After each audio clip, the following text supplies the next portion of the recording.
call it a soldier. Agwu bụ nyanwa na-ebute ọfa. Abụ bụ nyanwa na-eme gịnị na-akpata ego. Agwu ga-ekwu na ị ga-eme, agwu ga-ekwu na ịma mme.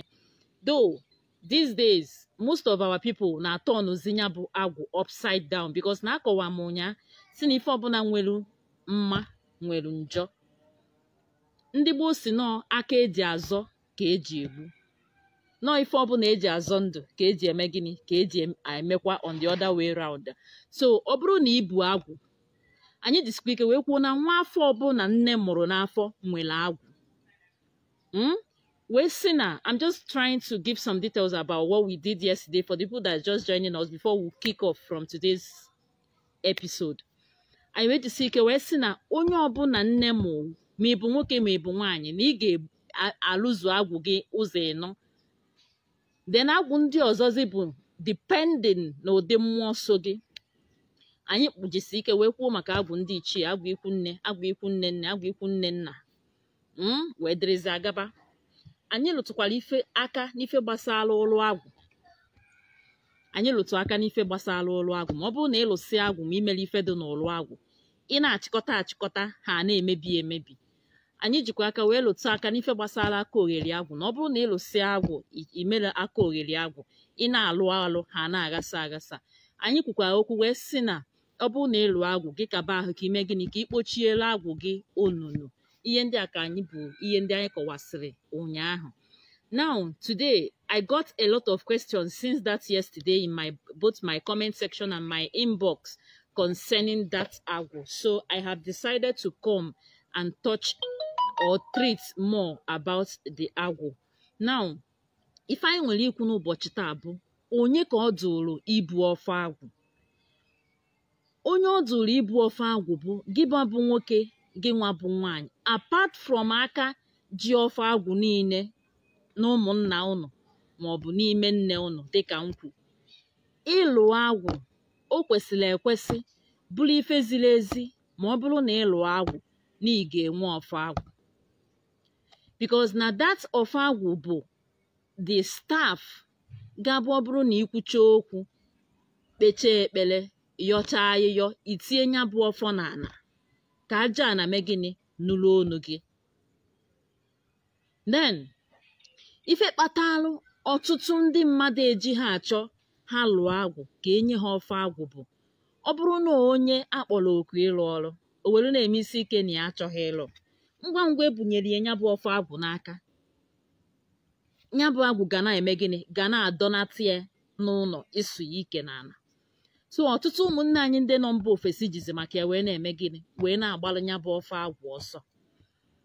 Mana ofu ndụmọdụ m ga-enye gị bụ kama ị ga na-agbalụ nya bụ ọfọ agwụ ọsọ na ọ kakwanụ mma na ị nwere nya bụ ọfọ agwụ. Oge ruo ka ị ga-enye ya nne nata, maọbụ ọ bụrụ na nne gị na nna gị ka nọ n'ụlọ, ha nwere maọbụ nna gị maọbụ nwanne gị nwoke nwere ikike ije na nya bụ agwụ mee gịnị nye elu gị nya bụ agwụ oke. Nke a wee mee gịnị wee dụrụ gaba. Anyị wee kwuo okwu wee sị na nwaanyị na-enwekwa ọfọ agwụ. Nwaanyị ọbụla na-enwe ọfọ agwụ. Ife nwaanyị ji enwe ọfọ agwụ bụ na dịka anyị bụ ụmụ nwaanyị, ụfọdụ anyị bụ ụmụ nwaanyị ndị akpọrọ ọrụ, ọnya bụ ọfọ agwụ ka ị ga-eji mee gịnị ka ị ga-eji na-atọ ndị mmadụ na-agbụ.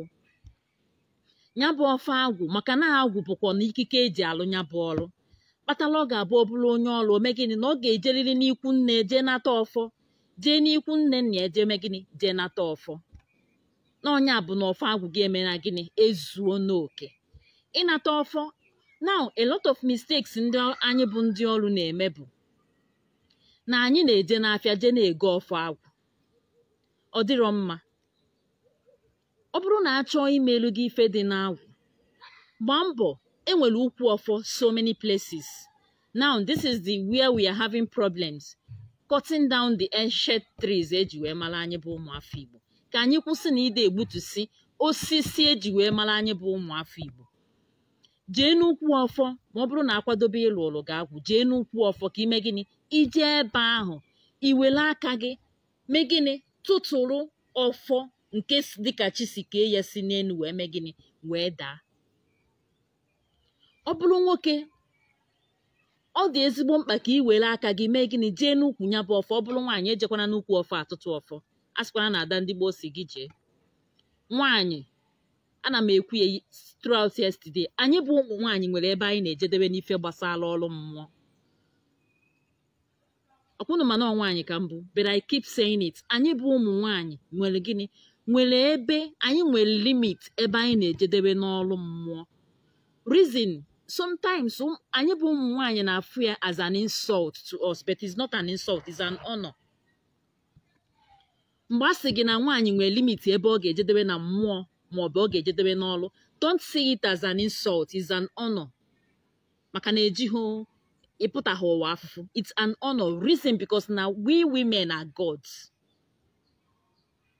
We women are gods. I want to correct this impression now.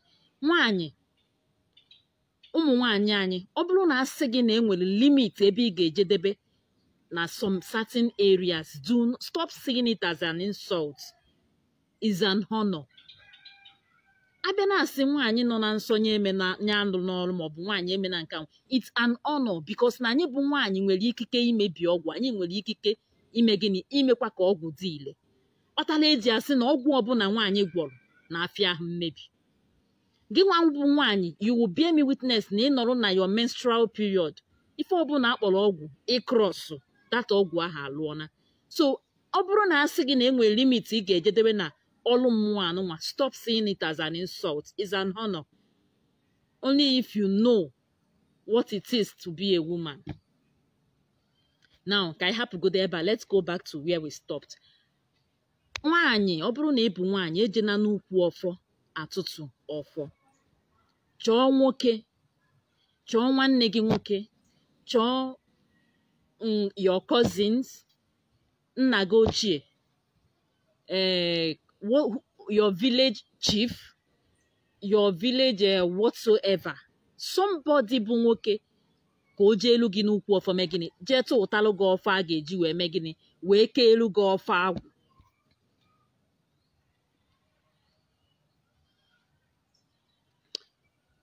Now, ọ bụrụ na ị bụ nwoke, bụrụ na ị bụ nwaanyị dunyelu nwoke ga-eje n'ukwu ọfọ jee tụ ụtalụ gị ọfọ agwụ, mbọsị ọbụla ị ga-eje na ya bụ ukwu ọfọ ije tụ ụtọ ọfọ agwụ, don't just go there and take from them empty-handed. That is the mistake we humans, or let me not say we humans, that is the mistake our generation now na-eme. We like to take without giving back. Ọ dịrọ mma, it's not good. Maka na aka na-enye enye na aka enwe ihu ọma karịa aka na-anara analụ. When you are going to take from any spiritual person, any spiritual thing at all, do not go empty-handed. Ije tụtalụ m ọfọ ahụ, chọọlụ m ego obele, ọ bụrụgodu na obele ego ka iji ma ya bụrụ ego, ọsọgode ya bụ 1 naira, ọsọgode ya bụrụ 5 naira, 10 naira, megịnị, itinyelu m ofu nzu. Now, for those of you ya bịa jụwa m nzu nwoke ka nzu nwaanyị, nzu bụ nzu. Biko, ọ bụrụ na ifu rụọ nzu, ifu na nzu bụ nzu, na ọ ebutezie darọ nzu, emegharịzie ya asị na nke a bụ nke nwoke, nke a bụ nke nwaanyị. I'm not against those people differentiating it, but nzu bụ nzu. Chọọlụ m ego, I repeat, chọọlụ m ego, whether 1 naira o 50 naira o, ego ayọrọ, cowries bụkwa ego, because na ego ochie ka ọ bụ ego nara afịa. Chọọlụ m ya cowries, chọọlụ m ya either 1 naira, 10 naira, 5 naira, 20 naira, 50 naira. Ọ bụrụ na ego hiri gị nne na inyekwa ha 1000 fa ga-ewe, iwe mee gịnị, ị chọọlụ m ya ofu nzu, chọọlụ m ya ofu edo, tinyelu m ya otu ọjị Igbo maọbụ nke a na-akpọ ọjị ugo, iwe werie wee mee gịnị, wee jebe na ya bụ ukwu ọfọ. Ilu onu ịgwa n'okwu ọfọ, maka na ọfọ bụkwanụ mmụọ ka ọ bụ, maka na ọ ya ka eji awa alụcha ọrụ etinye na ịgwa mmụọ na oge nwa bụ onye dị etu a, nwa onye. Remember, I always tell you people, anytime anything spiritual, make sure to call your name for an identification is very important. Even ndị oyibo ma maka data identification, that is why anything database adeji egwu egwu. anything database ndị oyibo adịghị egwu. So ọ bụrụ na ilute na ya bụ ukwu ọfọ gị bụ nwoke, ọ bụ nwanne gị nwaanyị ka ijere iwetara ọfọ, ọ bụ nke gị ka ijere iwere, ilu ebe anwa ime gịnị? Iburu ụzọ idebe elu ha nzu, idebe elu ha edo. Reason ị ga-eji debe elu ha nzu bụ ka o zuo, ka ebumnobi iji wee bịa ịtụtụrụ ya bụ nzu ka eme gịnị? Ka o zuo na eke, zuo n'oye, zuo na afọ, zuo na nkwọ, ma ọ bụrụkwa na ebumnobi ọma. Maka na aka malụ nzu ada amazi unyi ọzọ, na nzu wụ ife ọma. Ime gịnị? Idebelu ha anya bụ otu agba nzu na ebe anwa, atụkwana ya atụ, debelu ha ya. Ị chọọ edo, si ka ebumnobi ọbụla iji wee bịa ebe a na ọ ga-edolu gị, o doolu gị na eke, o doolu gị n'oye, o doolu gị n'afọ, doolu gị na nkwọ, idebelu ha anya bụ nzu. Iwe were ọjị, idebelu ha anya wee do, sorry, iwe wetu ọjị wee sị ha na ọ gị nwa bụ onye dị etu a. N'ọjị ahụ ka ị ga-anọ wee gwa ha ife ị bịara ime, na ị bịara iwere ọfọ ị ga-eji mee gịnị? Ị ga-ejike Ofo Agwu. N'ihi na-enyekwanụ ha ọjị a, sị ka awa n'anya bụ ọjị awa, imechi tụpụrụ ha, sị ha were aka ha waa, sị ha na anya bụ Ofo Agwu ị bịara na be ha ịbịa welu, na ọ ya dụrụ gị ile na eke, na ọ ya dụrụ gị ile n'orie, dụrụ gị ile na afọ, dụrụ gị ile na nkwọ, na onye ọbụla iji wee gwọọ ya na ọ ya dị ile. Imesịa gịnị? Ịtọọlụ ha, ịnọkwa ebe ahụ wee yọọ ha, sị ha ataki mmụọ, ataki mmadụ, ikwuo okwu. A lot of people will tell you, I don't know how to do ego ofo. You don't know how to do ego ofo, mana ịma how to etu esi eti fire. Asị gị ngwa gị kpee ikpere, mana asịsị gị gọọ ọfọ nke nna gị, nke eji mara na nna gị, sị na ị mara. Ị nọrọ ebe ahụ gwa ha ife ị bịara ime, imechi ime gịnị? Idebe elu ha ọjị, i wee were ego ahụ wee gbara onwe gị, si ha n'ọkwa ego a ka iji wee bịa. Ha were eji afịa ka ha mee gịnị? Ka ha golu ife ha chọrọ. Idebelu ha ego ahụ, were ọfọ wee mee gịnị? Iwere ọfọ nataba. Otu a ka ị ga-esi mee na agwụ na nke be nna gị, mee ya nke be nne gị, mee ya nke ikwu nne gị, mee ya nke ikwu nne nna gị. Nwaanyị na-enwe Ofo Agwu, nwoke na-enwe Ofo Agwu. Nwaanyị na-enwe Ofo Agwu maka na ọ bụrụ na nwaanyị akpọrọ n'ọrụ, Ofo Agwu ahụ ka ọ ya ejikwa wee mee gịnị? Wee na-atọ ndị mmadụ na-agbụ. Ọnya bụ Ofo Agwu ka ọ ga-eme ogodobegodecha nnọọ lụcha, o mee gịnị? O tipụrụ agwụ ya ọfọ n'ala. Ọya bụ na ọfọ dị ile. Ọya bụ na mgbe gboo na-ebupụta ọfọ, onye ọbụla na-eme ife ọjọọ achagha. Mgbe gboo, mgbe ọfọ ka wa ọfọ, mgbe enu ka wa anọ ọsa, mgbe nwata nwoke ya wa ọfụchata akụkụ ụkwụ nwaanyị etu a, ife a na-eme mgbe ahụ ọfọ dị ile.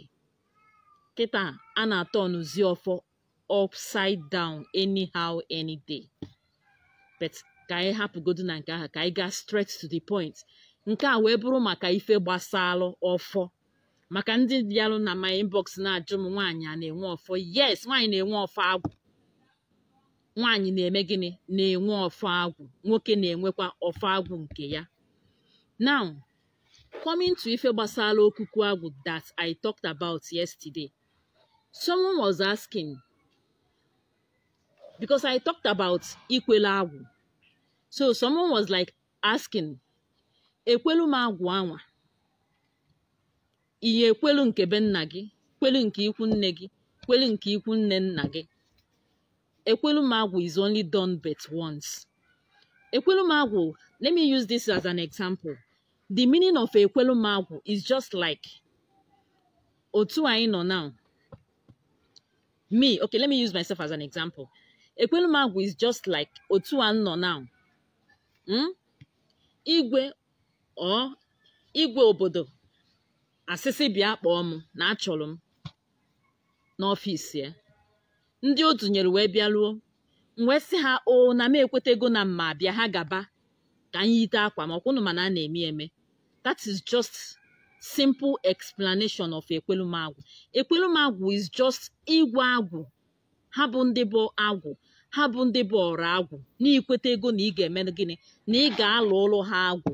Mana o mebi because na ego ị ga-eji wee lụzu ya bụ agwụ alụzu ezubere oke. Like I was saying yesterday, na ọ bụ na normally ife mbaji a na-eji wee na-alụ agwụ na-abụkarị 8 tubers of yam. mana abịazi mmemme gịnị na-eweta etu 4 tubers for some people. Dibịa ga-emere gị ebere ọsị gị bute 1 or 2 maka na ife sizi ike. So ọ bụrụ na ị nweghị ego that 8 tubers of yam, it's just like iwe je mee gịnị Ekwelum Agwu na ikweta ego na agwụ a na ị ga-arụ ya kama na ego ị ga-eji wee mezu ezumezu dị na ya ezubeghị. So by the process of ikweta na ya alụ agwụ ahụ, agwụ will stop tormenting you like ọ na-torment gị before. That is just the simple explanation of Ekwelum Agwu. So you don't just go do Ekwelum nke be nna gị, je mee Ekwelum nke ikwu nne gị, jekwa mee Ekwelum nke ikwu nne nna gị. No, you only do Ekwelum but once. Then, someone was asking, Okuku Agwu, iye nwe Okuku Agwu for nke be nne gị, nwe nke be nna gị, nwe nke ikwu nne gị. That was why I said, na ọ bụrụ na ịlụcha agwụ, gị gbaa mbọ. I think I talked about that on my written teaching. Gị gbaa mbọ ka eme gịnị ka agba ha orikọ. Ịlụcha agwụ gbaa mbọ ka eme gịnị ka agba ha orikọ. Orikọ simply means bringing them together in one accord so that they will be able to work as one. So ọ bụrụ na imego ịgbago ha orikọ, you should be able to have just one Okuku Agwu, not 2 or 3 or 4. Unless no nwezikwala okuku ọzọ ị chọrọ inwe entirely. Now, someone was asking, after Ekwelum Agwu, na ị ka ga-alụ ọrụ Akogili? I said yes. Akogili has nothing to do with Ekwelum Agwu. Akogili is a different thing on its own. Ekwelum Agwu is a different thing on its own. Akogili is a different thing on its own. Ekwelum Agwu is a different thing on its own. Remember that I said that Ekwelum Agwu bụ na ikwete ego na ị ga-alụ agwụ kama na maybe na ego iji mezu the main agwụ ezubere ime Ekwelum Agwu. Then Akogili is just ndị ga-abụ ị na-alụ they will be doing what ha na-agasa agasa. That is the meaning of Akogili. So these two things, it has nothing to do together. Ime nka, you can still do this one. Then another question bụ ndị na-ajụ, can they feed their chi or ndị ichie with Ofo Agwu? My answer is hell no. You don't feed your chi or ndị ichie with Ofo Agwu. Agwu is a different entity on its own entirely.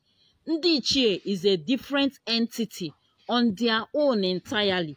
Rather, ị nwere ike iji ọfọ ndị ichie maọbụ ọfọ onye ụwa wee nye oke na ndị ichie. Reason because na onye ụwa gị is part of ndị ichie. I don't know if you guys understand what I'm trying to say now, the explanation, the difference.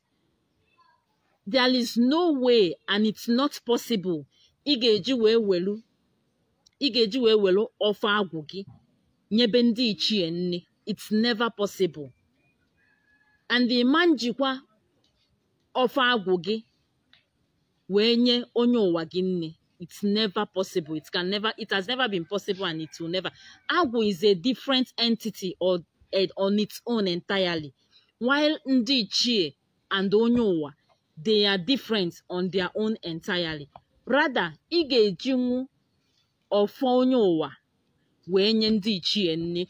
Reason bụ na onye ụwa gị is also part of ndị ichie or was part of ndị ichie when they were living on earth. I hope I've answered. As we continue, onye nwere ajụjụ ya na ajụ, I will answer.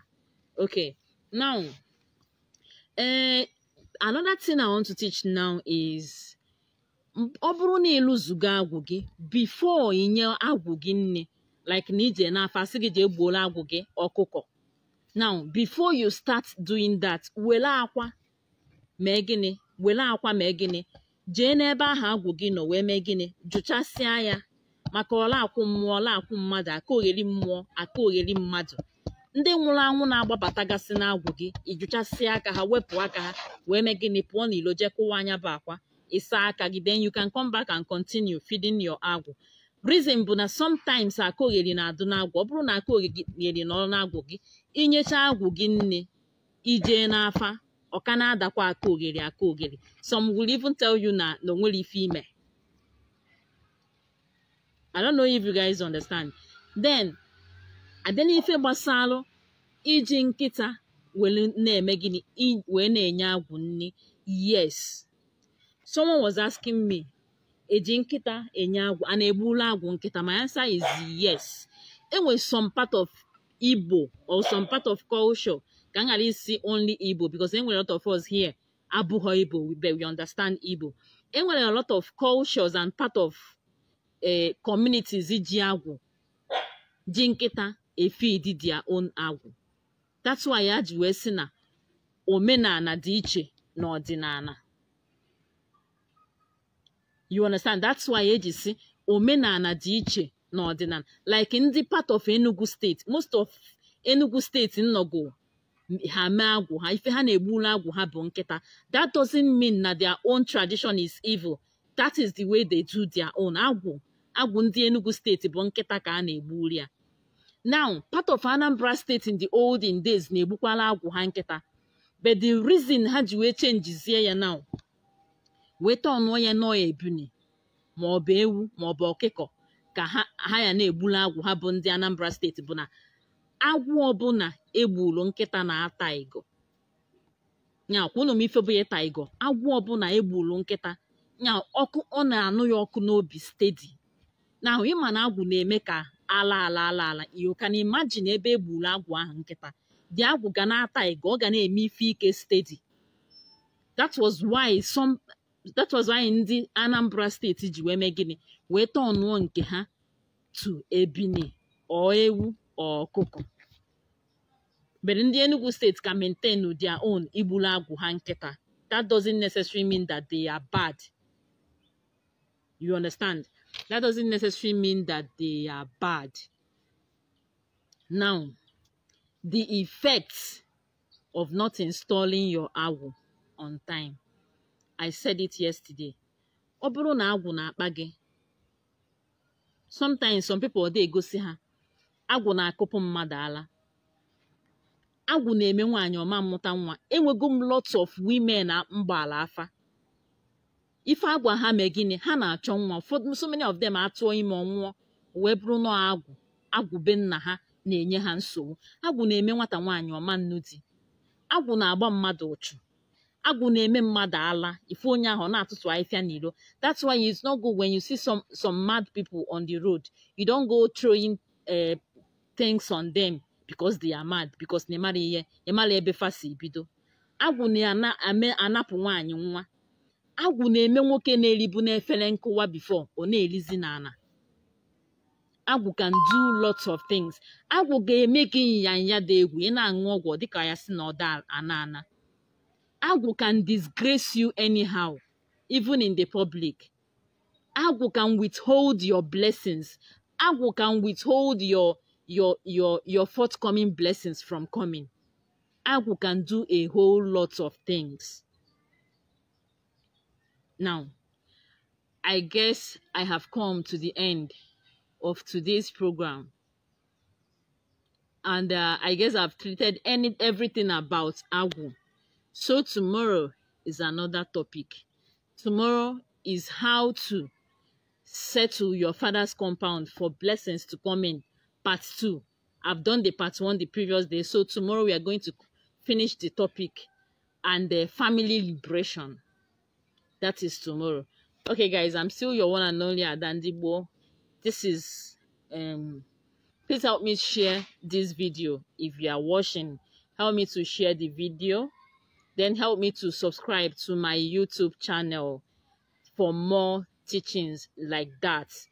Another thing is that we only do oral teaching here on my page. Then practical teaching on how to, the little sacrifices you can be doing on your own, you can get it on my YouTube channel. So please help me to subscribe to my YouTube channel at Ebere Igwebike. See you guys and thank you for having me here. Bye-bye.